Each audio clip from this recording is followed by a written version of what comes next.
prochain invité pour cette soirée. Il est en train d'enlever sa jaquette là-bas. Guillermo. Guillermo que je connais depuis quelques années. Je me rappelle de son premier recueil qu'il avait écrit. C'était même pas encore publié, il avait un exemplaire pour sa sœur au Togo. Et Guy m'a donné cette copie spéciale pour sa sœur. À Fulgence, j'ai dit merci à toi Guy, avant que son éditeur ne lui édite ce premier poème, un recueil de poésie. Guy, il est dans l'industrie de la pharmacie, pharmaceutique, parallèlement à sa carrière scientifique. Il entretient la passion qu'il habite depuis toujours pour l'écriture. Son premier roman, sorti en 2001, Fils de tortue roman, l'édition Harmattan. Guy est le président du club, c'est le cercle littéraire africain de Montréal, qu'il a fondé en 2007, quand il était président. Ils ont eu la première édition des Journées du livre africain en juin 2011, cette année. Ouais. Guy a déjà... Ensuite, en 2005, toujours à Harmattan, Murmure du Mono, l'hygiène et l'offret, toujours à Harmattan. 2007, Paris. Les Racines du Bonpoul, ça c'est son premier recueil. Poésie, édition Burlier Montréal, et puis Goutte de rosée sur les jeunes de la mémoire, le deuxième recueil qui est sorti en 2011. Il écrit beaucoup, hein. Apparaître, il y a toute une liste ici, je ne vais pas tous les... Mesdames et messieurs, je vous demande d'accueillir Guillermo. Bon après-midi tout le monde. Alors, vous vous rappelez l'année dernière, l'année a commencé en janvier avec un incident, une tragédie en Haïti. Au lendemain de cette tragédie, j'ai commencé à mettre sur papier mes impressions. Je pensais que j'allais écrire 1, 2 ou 3 poèmes, tout au plus. Et puis tranquillement, c'est devenu un recueil. Un recueil qui a pour, mettons, démarche principale un cri. Un cri qui est devenu une sorte d'étude autour de l'exil. C'est comme si Karim et moi, on s'était donné le mot. Alors un recueil, le dernier dont parlait Fulgence, une goutte de rosée sur les gessures de la mémoire. Tous les exilés que nous sommes ici, nous savons très bien ce que représente la mémoire pour nous, surtout la mémoire qui est gercée. Alors dans ce recueil, j'essaie de fermer un peu les gerçures de cette mémoire avec une goutte de rosée. Et c'est en quatre parties. La première partie est consacrée à Haïti. Comme je vous l'ai dit, la démarche a commencé avec des tests sur Haïti. La deuxième partie, je l'ai nommée filiation. Donc tous les rapports entre les parents, les enfants, les frères et les sœurs. La troisième partie, les saisons du cœur. Ça se passe de commentaires. Et la dernière, la plus importante, gerçure de la mémoire, qui a donné d'ailleurs son titre au recueil, une goutte de rosée sur les gerçures de la mémoire. Alors je vous présente aujourd'hui un petit échantillon de chacune des 4 parties. On commence avec Haïti. Imaginez un peu, au soir du tremblement, une fillette penchée sur sa mère dans les décombres. Ça s'appelle Soliloque.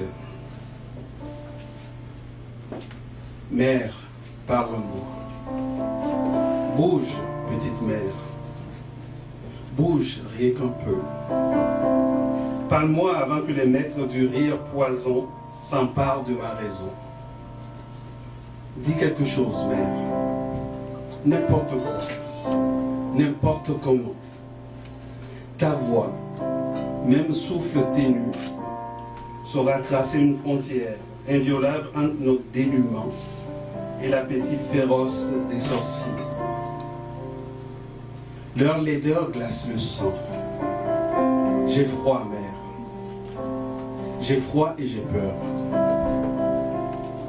Si tu t'obstines à me refuser ton verbe remède, mes viscères perdront bientôt toute mémoire de décence. Pourquoi, mère, gardes-tu ainsi la face dans les décombres? Tes yeux sensibles redouteraient-ils la lumière trop crue du jour? Il fait nuit, mère. C'est une nuit grise de poussière hébétée. Le ciel a abaissé un rideau de pollen stérile jusque contre les crampes de la terre. Un peu partout autour de nous, rien que des intentions de mouvement, des silhouettes approximatives, figées dans l'attente compulsive du premier mot. Le silence tend une oreille anxieuse vers le réveil des intuitions anciennes. Les ténèbres se penchent en frissonnant vers les lettres augurales de ton nom. Et les monstres qui s'agitent de plus en plus devant mes yeux, comme pour prendre de vitesse ta reconquête des sons primaires.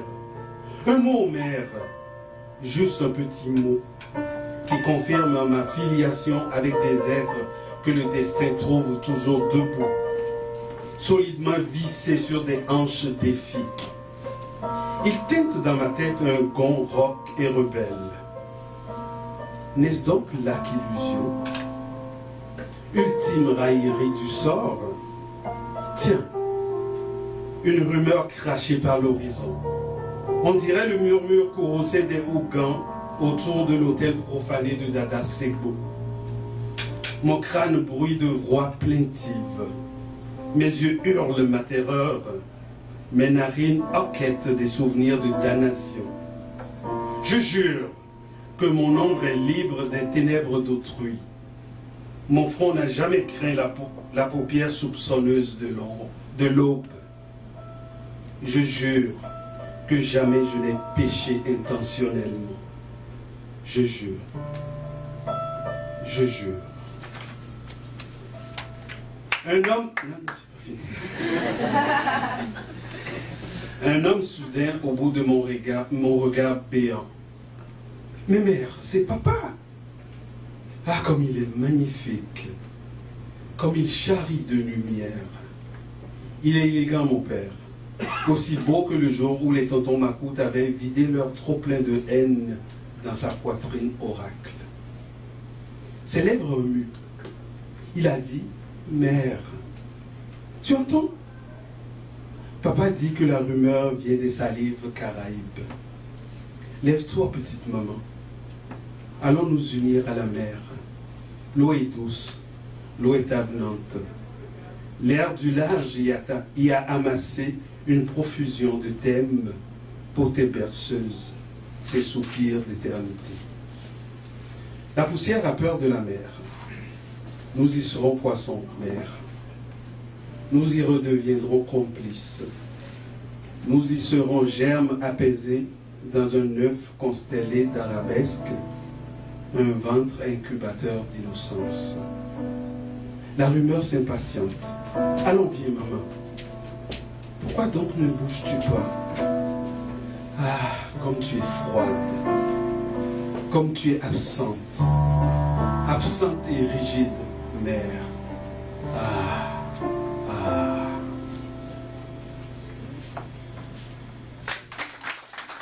Alors, dans la partie intitulée Filiation, rêve.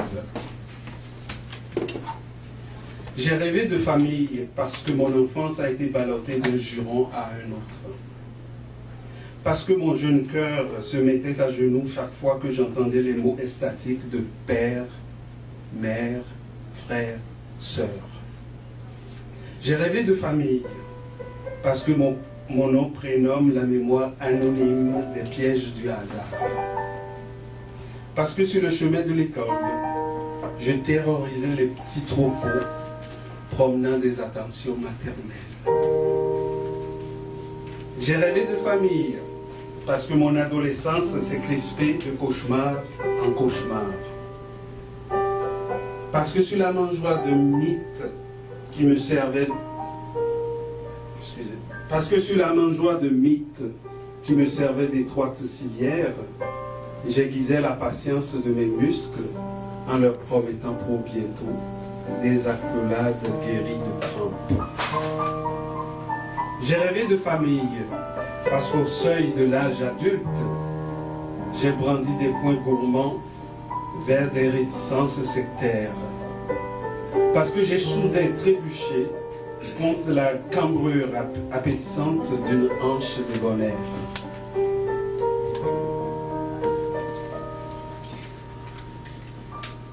Je continue à rêver de famille à côté du sommeil agité de ma femme. Au milieu du chahut étrange d'être dont la bouche semble endiguer une insanité chaque fois qu'elle bégaye le mot « papa ». Je continue à rêver de famille en me dépouillant peu à peu de l'illusion que le rêve soit une séduction du possible. Drôle, dans les saisons du cœur, rechute. Vous avez probablement ici, vous les hommes, connu des femmes qui vous ont déçus et vous avez décidé de les oublier. Entre votre volonté et ce que décide le hasard, 3 points de suspension.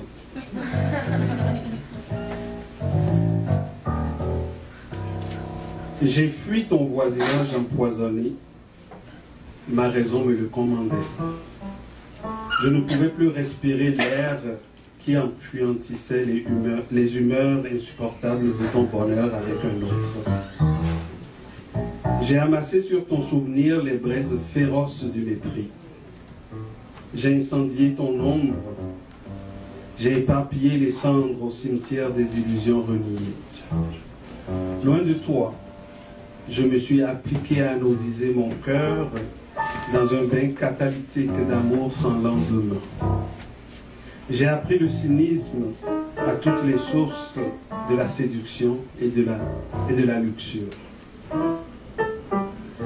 Lorsque mes sens ont perdu entièrement le réflexe de s'émouvoir du vacillement même de la croupe la plus féerique que la nature ait jamais sortie de ses ateliers, j'ai acquis la certitude que j'étais guéri pour de bon de toi. Que plus aucune romance ne sommeillait dans ma chair. Que plus aucun bégaiement ne menacerait mon souffle à l'ouïe de ton enfant jeu. Au dernier bivouac, sur le long chemin du retour, le vent pervers me murmure que tu es veuve depuis peu. Précipitamment, je mets debout mon étourdissement soudain. Je n'attends pas l'aube pour hâter mon allaitement vers l'enfer de tes charmes.